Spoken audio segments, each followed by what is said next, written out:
अध्याय सेनापतियों सहित महिषासुर का वध। जगदम्बा के श्री अंगों की कांति उदय काल के सहस्त्रों सूर्यों के समान है। वे लाल रंग की रेशमी साड़ी पहने हुए हैं। उनके गले में मुंडमाला शोभा पा रही है। दोनों स्तनों पर रक्त चंदन का लेप लगा है। वे अपने कर कमलों में जप मालिका, विद्या और अभय तथा वर नामक मुद्राएं धारण किए हुए हैं। 3 नेत्रों से सुशोभित मुखारविंद की बड़ी शोभा हो रही है। उनके मस्तक पर चंद्रमा के साथ ही रत्न मुकुट बंधा है तथा वे कमल के आसन पर विराजमान है। ऐसी देवी को मैं भक्तिपूर्वक प्रणाम करता हूँ। ऋषि कहते हैं, दैत्यों की सेना को इस प्रकार तहस नहस होते हुए देख महादैत्य सेनापति चिक्षुर क्रोध में भरकर अंबिका देवी से युद्ध करने के लिए आगे बढ़ा। वह असुर रणभूमि में देवी के ऊपर इस प्रकार वाड़ों की वर्षा करने लगा जैसे बादल मेरुगिरी के शिखर पर पानी की धार बरसा रहा हो। तब देवी ने अपने वाड़ों से उसके वार समूह को अनायास ही काटकर उसके घोड़े और सारथी को भी मार डाला। साथ ही उसके धनुष तथा अत्यंत ऊंची ध्वजा को भी तत्काल काट गिराया।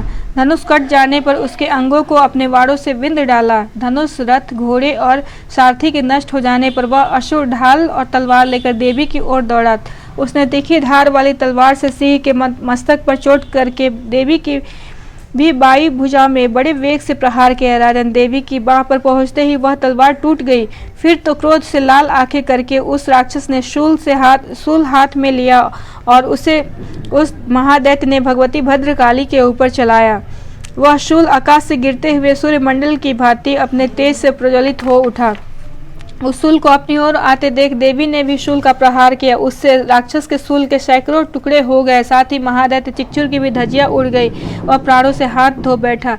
महिषासुर के सेनापति उस महापराक्रमी चिक्षुर के मारे जाने पर देवताओं को पीड़ा देने वाला चामर हाथी पर चढ़कर आया। उसने भी देवी के ऊपर शक्ति का प्रहार किया, किंतु जगदम्बा ने उसे अपने हुंकार से ही आहत एवं निष्प्रभ करके तत्काल पृथ्वी पर गिरा दिया। शक्ति टूटकर गिरी हुई देख चामर को बड़ा क्रोध हुआ। अब उसने शूल चलाया, किंतु देवी ने उसे भी अपने वारों द्वारा काट डाला। इतने में ही देवी का वाहन सिंह उछलकर देवी के मस्तक पर चढ़ बैठा और उस दैत्य के साथ खूब जोर लगाकर बाहु युद्ध करने लगा। वे दोनों लड़ते लड़ते हाथी से पृथ्वी पर आ गए और अत्यंत क्रोध में भर कर एक दूसरे पर बड़े भयंकर प्रहार करते हुए लड़ने लगे।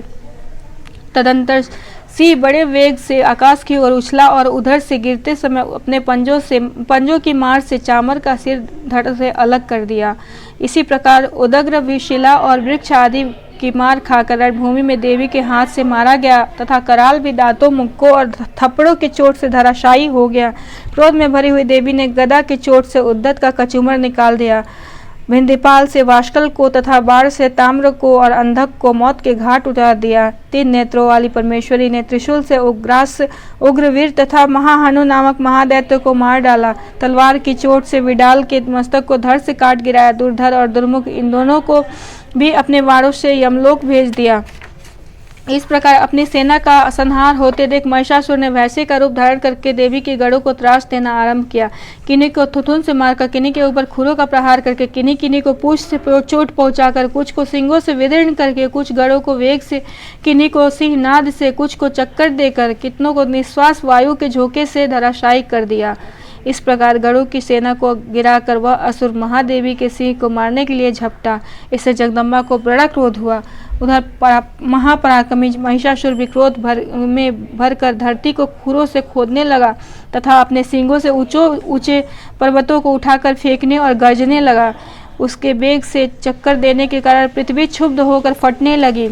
उसकी पूंछ से टकराकर समुद्र सब ओर से धरती को डुबोने लगा। हिलते हुए सिंगों के आघात से विदीर्ण होकर बादलों के टुकड़े टुकड़े हो गए। उसकी श्वास की प्रचंड वायु के वेग से उड़े हुए सैकड़ों पर्वत आकाश से गिरने लगे। इस प्रकार क्रोध में भरे हुए उस महादैत्य को अपनी ओर आते देख चंडिका ने उसका वध करने के लिए महान क्रोध किया। उन्होंने पास फेंकर उस महान असुर को बांध लिया। उस महासंग्राम में बच जाने पर उसने वैसे का रूप त्याग दिया और तत्काल सिंह के रूप में वह प्रकट हो गया। उस अवस्था में जगदम्बा ज्यों ही उसका मस्तक काटने के लिए उद्यत हुई, त्यों ही वह खड्गधारी पुरुष के रूप में दिखाई देने लगा। तब देवी ने तुरंत ही बाणों की वर्षा करके ढाल और तलवार के साथ उस पुरुष को भी बिंद डाला। इतने में ही वह महान गजराज के रूप में परिणत हो गया तथा अपनी सूंड से देवी के विशाल सिंह को खींचने और गरजने लगा। खींचते समय देवी ने तलवार से उसकी सूर काट डाली। तब उस महादैत्य ने पुनः भैंसे का शरीर धारण कर लिया और पहले की भांति चराचर प्राणियों सहित तीनों लोकों को व्याकुल करने लगा। तब क्रोध में भरी हुई जगन माता चंडिका बारंबार उत्तम मधु का पान करने और लाल आंखें करके हंसने लगी। उधर वह बल और पराक्रम के मद से उन्मत्त हुआ राक्षस गरजने लगा तथा अपने सींगों से चंडी के ऊपर पर्वतों को फेंकने लगा। उस समय देवी अपने बाणों के समूहों से उसके फेंके हुए पर्वतों को चूर्ण करती हुई बोली। बोलते समय उनका मुख मधु के मद से लाल हो रहा था और वाणी लड़खड़ा रही थी। देवी बोली, ओ मूर्ख, मैं जब तक मधु पीती हूँ तब तक तू क्षण भर के लिए खूब गर्ज ले। मेरे हाथ से यहीं तेरी मृत्यु हो जाने पर अब शीघ्र ही देवता भी गर्जना करेंगे।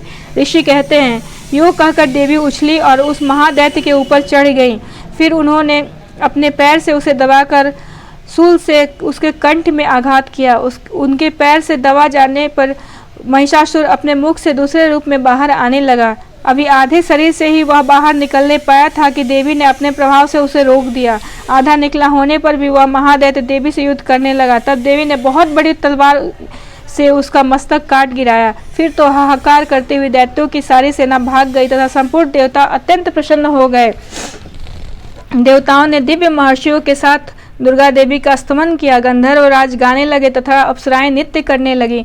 इस प्रकार श्री मार्कंडेय पुराण में सावर्णिक मनवंतर की कथा के अंतर्गत देवी महात्म्य में महिषासुर वध नामक तीसरा अध्याय